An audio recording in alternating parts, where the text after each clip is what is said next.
Hello and welcome to another episode of the Therapist Connect podcast. My name is Dr. Peter Blundell, and in this month's episode, I'm interviewing psychotherapist Mandy Gosling.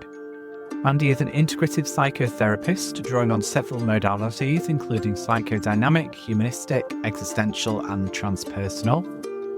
Mandy has a wide variety of interests, which include unresolved childhood grief, neuroscience, trauma, and childhood development. We touch on a variety of these throughout this interview. It was an absolute pleasure to interview Mandy, and if you're interested in her work, we're going to leave you some of her details in the show notes to this episode. If you enjoyed this episode of the Therapist Connect podcast, please leave us a review on your favourite podcast platform, as it really helps us get the word out there about the podcast. Hi, Mandy. Hi, Peter. What made you become a therapist in the first place? What made me become a therapist? I think it's a really interesting story, and is that I don't think I didn't really, it wasn't like this is what I'm going to do. It was never I need to become a therapist. I'd always been interested in human behaviour. And I think really on reflection, I was probably interested in my own human behaviour, sometimes for the better and sometimes mostly not, because I came from being a bereaved child. My mother died when I was 9. And with that came obviously a lot of complexities. My father didn't stay around. I went to live with my grandmother when I was 18. And then she died when I was 21. So really I had 3 successive losses, even though they were all different by the time I was 21. I think I often say I was crashing through life, really. But I wanted to, there was always a desire to understand, why was I struggling in this and why was I struggling in that? And I never really set out to become a therapist. So my children had got to a point, and I was in my mid-40s, and I thought, is this it? Is this what I'm going to do? Is this the meaning of life? The question that comes in our 40s, who am I? And then I thought, I'd always been interesting, and I wonder. So what I did was I signed up for a year's foundation counselling course. And then the person running it had trained at a place in London, the Centre for Counselling and Psychotherapy Education. And I thought, I quite liked that. It was interesting. And I literally went with blind faith. I didn't actually look anywhere else because I liked what she did in the initial training. So then I signed up for 4 years psychotherapy training there. And then either I had to do a project weekend or I had to do a master's. And for a bereaved child whose education was compromised in a way, I never really believed that I could do anything that was stretching in that way. I'd always felt not very clever. And it wasn't that I wasn't very clever. Actually, before, when I was a young child and my mother was alive, I was actually quite a bright young child. But when she died, she was the sort of part of my life that was encouraging in that field. And then that disappeared too.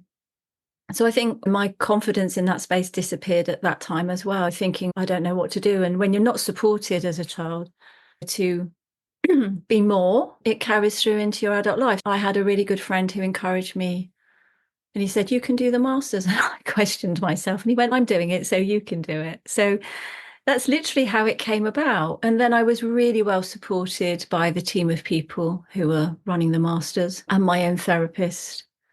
And yeah, that's how it came about. And then I did another year's training as a relationship therapist, because what I understood was people with early life loss had a lot of challenges in relationships. So it all just happened and unfolded together, yeah, and just continued. And I think I've now learned, in my own training, is just follow what unfolds and stay in your lane and keep on your path and see what happens. I think sometimes when you force, it doesn't really happen. And it's been a very organic process. And so after I did my master's, I realized, so my master's was understanding the long-term impact of parental bereavement from a psychological and spiritual perspective. So then I founded ABC Grief, which is a website, which is a resource website for people who are adults bereaved as children. That's why it's called ABC, Adults Bereaved as Children and Grief, really. And so that's where it led me. And then through that, then other doors begin to open, and then you go to events and more things occur. So really, that's how I came to it. It wasn't necessarily a concrete plan. It was an idea that then captured my heart, really. Mm. And it sounds like, I mean, we're going to talk about some of the ways you've built on that work. I was wondering whether, is that mainly the clients that you work with now is adults who are bereaved as children or not? It is a main part of my area. So when I was doing my training hours, I'd worked in a variety of places, and I'd worked in a homeless facility, and I really enjoyed it. But a lot of that was very much childhood trauma. And again, I think I was just probably, as you do, you understand yourself a lot more with the people that you work with.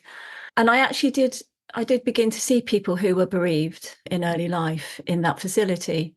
So I've always been, I think I like gritty work. And I always thought I would more lean towards childhood trauma in a variety of ways. But I guess there were other plans afoot as I started to unfold a bit more. My training, all that aspect. And when you listen to yourself and what's my body telling me? And that felt akin to what I wanted to do. And I really enjoyed, I worked there voluntarily for 4 years. I really enjoyed it. And then the natural progression happens as you move through beyond your sort of training hours, and then setting up private practice. And then I think by doing the research and realizing not a great deal was understood about it, or there was limited research there, I then became a bit of an activist in it. And that's really how it happened.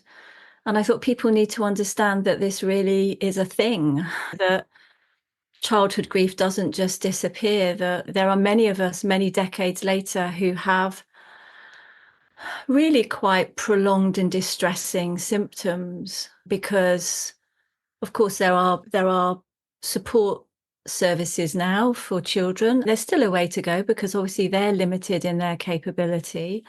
But I wanted people to understand, and I wanted the individual to understand, because when I came to therapy, and I can smile at myself when you turn up at your therapist's door for the first time, thinking, I've got to do 4 years of this. I have no idea what I'm going to talk about. And realizing that there was a lot to unpack. And I'd been really well supported in therapy, in my training, supervisors, that I realized what was possible beyond childhood grief, and how I could integrate the trauma part, and how I could walk alongside it. And I still walk alongside it today. So then, like, being that more sort of activist type, and then I go to the European Grief Conference, meet people, then I meet my professor, who then invited me last year to do my PhD. I'd done some preliminary work with him, and I asked him to do some research because, again, I was not on my radar. And then he said, actually, it's yours to do. So that's how it came about. Again, I didn't seek it out. It found me. And then through the European Grief Conference, I met a child grief researcher in Denmark. And I now also work with the charity called It's Time, and they support young adults who've been parentally bereaved, and they're clinical leads, and I provide group therapy for their young adults. And in a way, I think that's the next step from the childhood space into sort of young adulthood, and that emerging place where there are more challenges to navigate when you're bereaved, and what surfaces with the sort of information I've gathered over the years, really.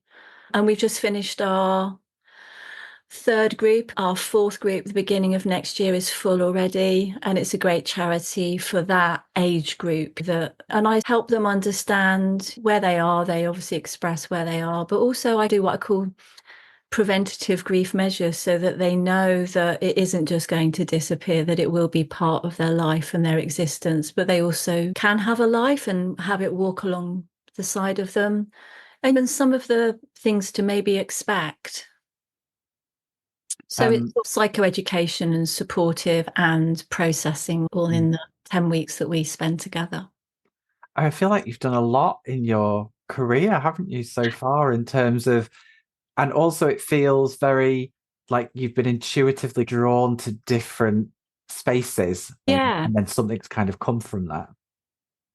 Yeah, I think I do. I think as a bereaved child, we kind of want to control things. And I think through my training as a integrative therapist with a transpersonal lens, I learned that If you keep going, it will come. And I think it's allowing to use what I learn in my training to intuitively know which path to take. And of course, sometimes we go down paths and they don't quite work out. But also that's part of it is no, that's not what aligns with me. Yeah, I think I do work intuitively. I work intuitively, but I also probably live my life quite intuitively now. And that's literally through therapy. You said there that you're integrative with did you say transpersonal? Transpersonal. So CCP is a integrative training, but it's a transpersonal integrative. So part of the research that I did was collecting dreams. So I collected my own dreams. So it's part of the Dream Research Institute. Yeah, and creative methods as well as the more kind of normal therapeutic trainings.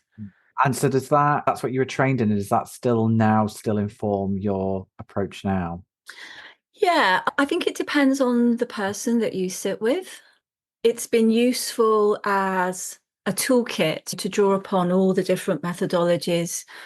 Some people want to work creatively, some people don't. And so it's adopting into whatever somebody needs.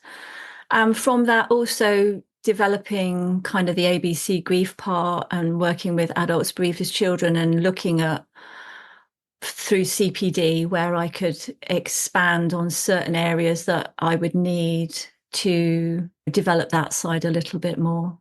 Changing the tact, I suppose, a little bit, I was wondering, how do you see the wider therapy community and how connected do you feel to other therapists? I think it's been mixed over the years, to be honest, Peter. I think when I started out, you're part of a big community when you're training, and then what do you do after that? You stay in contact with maybe a few people from your training, which I have done and I still continue to. But I think being in private practice is quite a lonely road. And so it was like that.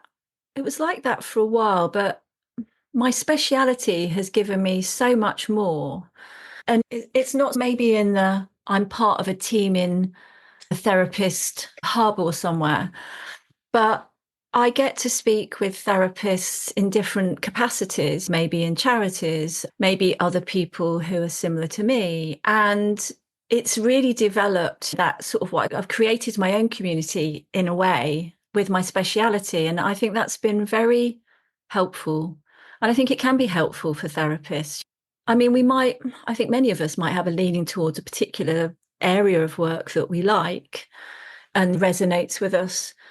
And I guess I've made it so where, I develop those relationships through my specialism. And it sounds like your sense of community is international as well, in terms of because of those different connections that you've made.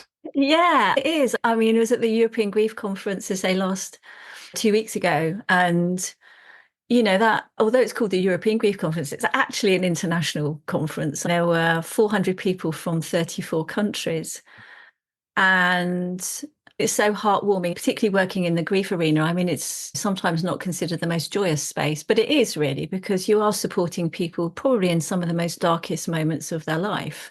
But there's people right across the world that attend that. And so, yes, it is an international community. And then that sort of translates into kind of LinkedIn and being able to keep building those networks to provide therapeutic support, probably globally. And I think since the pandemic, we have become more global as opposed to just in our community. Previously, I would just generally see people in my local community. That's flipped on its head since COVID. And I actually think that's a pretty good thing, if I'm honest, because that allows client choice a whole lot more. If they've got somebody who has a particular speciality, and lots of us do have particular specialities, then the client gets the choice of who they have in their speciality as opposed to just who is local. And I think that furthers client care, really. I absolutely agree with that. And I think it's accessibility wise as well. It's made it more accessible to lots of different people who maybe don't have a lot of therapists in their local area, say, for example. Yeah. And also time wise as well. And I think sometimes there's there's fors and against for all types of therapy, whether it's online, whether it's in person, whether it's outside. And I always say to people, they can have a blend of whatever they want. If they want to come in person and do some at home, that's absolutely fine if they're in the local vicinity. But if they want my speciality, then it doesn't matter where they are, they can still access that. And I think with the podcast that I've done before, that opened up a lot more as I started to speak about being an adult who was bereaved as a child. Then suddenly, that became a kind of national and international phenomenon. It's, oh, somebody's actually speaking about this. Oh, someone gets it. And so I think the podcasts have been really helpful. And I would urge anybody who's got a speciality to come on your podcast so that people can understand where they might signpost or where they might even be inquisitive themselves as a therapist to work in particular areas, so that we don't also feel so alone in our therapeutic community. And I think there's something about the guests who come on the podcast who are able to, they talk about their speciality, but they also talk about that personal experiences led up to that. And I think that resonates with a lot of people in terms of, why someone's interested in that and what it means to them. Yeah, I think it's more common than perhaps we realise. Why are we so interested in a particular topic? I think often it comes through, say, personal experience. And it's not that we would bring that into the room per se, but I think sometimes therapists got, certainly I'm publicly known through my podcast and that. And some people say, it happened to you, so you understand it. And whilst my experience will be different to anybody, and everybody's experience is different, I think it can be also really beneficial. I remember reading, I can't remember what the topic was about, but it was in the BACP magazine. Somebody wrote about disclosure. And I was curious about what to read. And she said that she found it helpful, or people found it helpful to understand, because there was an immediate empathic resonance. And I think gone are the days where we are the blank canvas, that we are more human, and some of the topics we work with are more relational. And if people know, whether that's in the session or you can go, yeah, I can really understand that. Even if you say, I can really understand that, they would have a felt sense if you really understood what they meant. And it's something about, if that helps the therapeutic relationship, then it's very important for that person's therapy. It is. No, I would definitely agree. And I think there's a little bit more flex in that these days, where clients get a sense of understanding more than, say, in another. I'm not saying that people don't understand, but there's a deeper level of understanding. Yeah. It's got a little extra context to it. And maybe people connect on a deeper level with that shared knowledge as well. Yeah. What do you think is the biggest challenge that the counselling and psychotherapy professions face right now? I don't know if I'm going to be popular saying this. It's okay. Share your honest, authentic opinion. I'm curious about social media. This is a podcast with the Therapist Connect hashtag, so this is social media. Absolutely. And speaking to a network of thousands of therapists who use social media. No pressure, man. No, so I'm like, okay, be kind to me, Peter, be kind to me. I think I'm going to talk at it from my lens. I think there's fors and against for it, if I'm being really honest. I think there is some great things that happen on social media, like connection, like certain understandings. But when we're talking about perhaps sort of things that may be more traumatic, or people's experiences are more traumatic, I think that's where trained individuals really come into their utmost need, to be honest. And of course, as humans, we're always searching for answers. We want to know why. I was no different. I was searching for it in books. I wanted to know why I was dysfunctional in relationships. And I can't begin to tell you how many books I read on it in my 30s. Why do I do that? What's wrong with me? that human desire to understand and look for answers. And I think that's where the complexity lies, because it isn't just a picture, it isn't just a meme, it isn't just a 10-minute clip. The is useful. Now, it may be in certain circumstances, but it may also not be in other circumstances. And I think that's where we need to keep maintaining our professionalism and what we're there for, and whether people looking for the answer through social media, when sometimes it might make it feel more hopeless rather than hopeful, or whether trauma can be integrated, or whether there is a life to live alongside. So like for mine with grief, as opposed to it's all really terrible, you might as well stop. I think that's where it's complex, and it is the world we live in. And things like grief and prolonged grief and delayed grief and complicated grief, it needs professional intervention. If it's sometimes, recent grief, then community is really helpful, or groups are really helpful. But if it's been present for many decades, that can be tricky. And I think sometimes it's not helpful. So I think it's differentiating where it's helpful and where it's not. And I think that's also quite hard to do, isn't it? Because it can be like a foray of information, and how do you make sense of all of these different people, possibly all therapists saying potentially all different things in terms of how to cope, or what to do, or how to approach something, and how do you then navigate that? Yeah, and I think with therapy, I think sometimes when we all do it, we look for the elixir, the answer, and we look at the text. As therapists, we always look at the subtext. Like what someone's saying is not really what they're saying. We have been taught to look beneath the surface and look for a variety of possibilities, not just the one answer to something. And I think that's where it becomes a bit tricky. And yes, I think it is difficult. I think it's just making sure that we continue to be present. I mean, maybe we are present in social media, and we might even name that there are some things that social media is really useful for. But there's also some things where it's not. And I think when people get to that hopeless stage, that's when it becomes really tricky. There's no hope. And of course, as therapists, we don't sit in that space. We do give hope. Sometimes we hold the hope for somebody when they don't feel like there is any hope, because we know the possibilities. We know how things can be walked with, as opposed to being crushed by, for example. I think at this time of year, as Christmas comes in, and I still get triggered by it, which is just a ridiculous one. But we often get, please light a candle for your loved one at Christmas in the grief field. And do you know what? I still find that really hard. When I read it, I get a physical body response. It's like nobody understands what traumatic grief can feel like. It'd be great if I could remember my mother, then I could light a candle for her.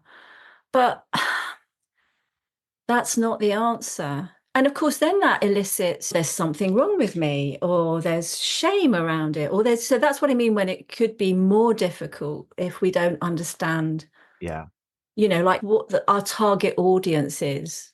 And every well-intentioned post or bit of advice or idea or meme could also be quite painful, awful, and upsetting for somebody.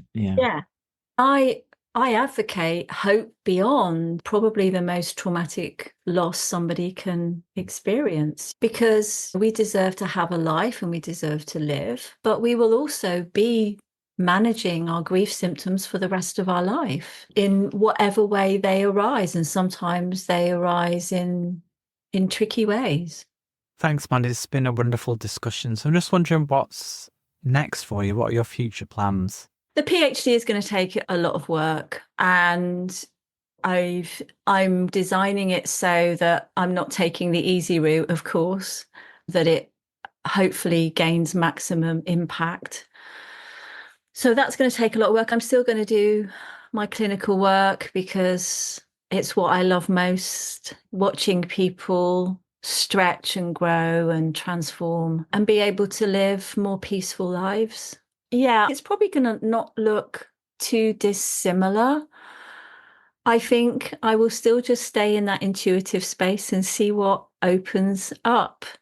So like I have a newsletter, so I started that about 6 months ago. So to continue to do that, I run workshops a couple of times a year, so that I'm still going to do that. So just keep really working in the field of adults bereaved as children and ABC grief, and keep being an activist in that space, as well as a clinician and a bereaved child myself. There's so much there, Mandy, to keep you busy. And I feel like we could speak for another couple of hours exploring some of these topics, but we have come to the end of the podcast time and on my questions. So I just want to thank you for being an amazing guest and coming on the podcast. And we will put all your details and everything in the show notes so people can connect with all those organisations and groups and work that you've been doing. It's been really lovely. It's been lovely to meet you, Peter. Thank you for inviting me.